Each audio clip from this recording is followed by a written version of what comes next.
More than 2,000 years ago, one man set out to change the world, and he did.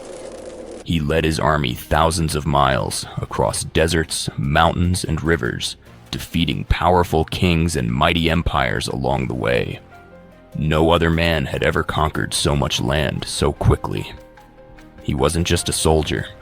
He brought new ideas, built great cities, and connected different cultures together. People called him a hero. Others feared him as a god. He was bold, brilliant, and gone too soon. This is the story of a legend who changed history forever. In every moment, a story. Welcome to Chrono Wiz. Alexander the Great was born in the year 356 BCE in a place called Pella, the capital of Macedonia, a small kingdom in northern Greece. From a young age, it was clear that Alexander was no ordinary child. His father, King Philip II, was a powerful and ambitious ruler. He wanted his son to be strong, smart, and ready to lead.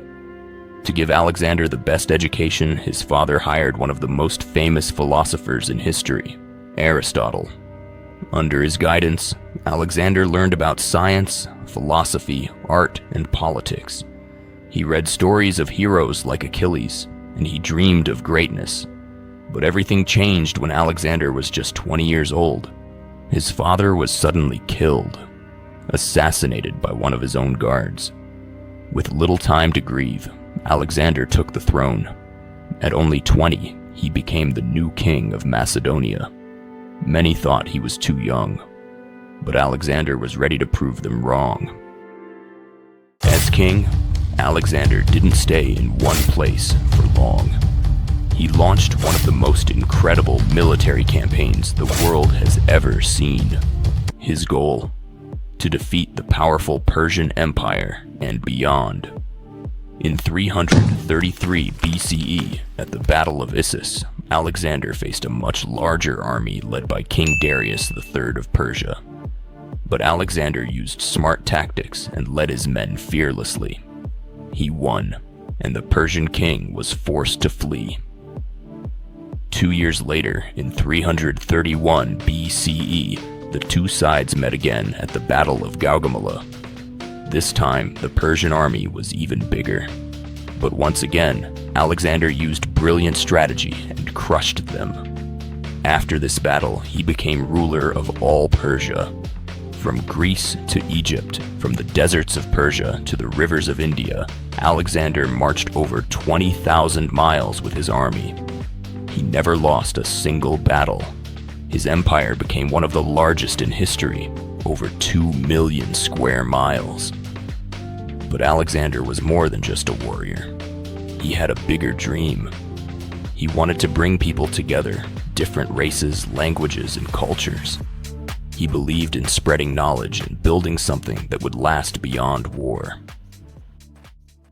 As Alexander moved across the world with his army, he didn't just conquer, he built. He founded more than 20 cities, and most of them were named after himself. The most famous of all was Alexandria in Egypt. Alexandria became a great center of learning and trade. It had one of the largest libraries in the ancient world, and a lighthouse so tall it became one of the 7 wonders. People came from all over, Greeks, Egyptians, Persians, Jews, and others, to live, learn, and share ideas. These cities helped spread Greek language, art, and science far beyond Greece. But something amazing happened too. Greek culture didn't replace the local traditions, it mixed with them. People shared customs, beliefs, and knowledge.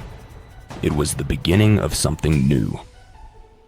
This blending of Greek and Eastern cultures led to what we now call the Hellenistic Age, a time of great progress in science, art, architecture, and philosophy. It shaped the ancient world for hundreds of years after Alexander's death. After years of war, marching across continents, and building a massive empire, Alexander the Great reached the ancient city of Babylon. He was only 32 years old, but his body was exhausted. One day in 323 BCE, Alexander suddenly became very ill. No one knows exactly what happened. Some say it was a fever. Others believe he was poisoned. Even today, the cause of his death is still a mystery. And just like that, the great conqueror was gone. He died far from home in the heart of his empire with no clear plan for who would rule after him. Without a chosen heir, Alexander's empire quickly broke apart. His top generals fought for control, dividing the land among themselves. The united empire he had built was lost. Though his empire didn't last, the mark Alexander left on the world would never be forgotten. Alexander the Great may have died young, but his story didn't end there. His life, his battles, and his ideas continued to inspire people for thousands of years. Generals and emperors studied his tactics. They read about his courage, his planning, and how he led from the front. Julius Caesar once said that when he read about Alexander, he wept. Not because he admired him, but because by his own age, he hadn't achieved as much. Even today, in schools and military academies, students learn from Alexander's life. His dream of connecting people across borders, of blending cultures and ideas, was far ahead of his time.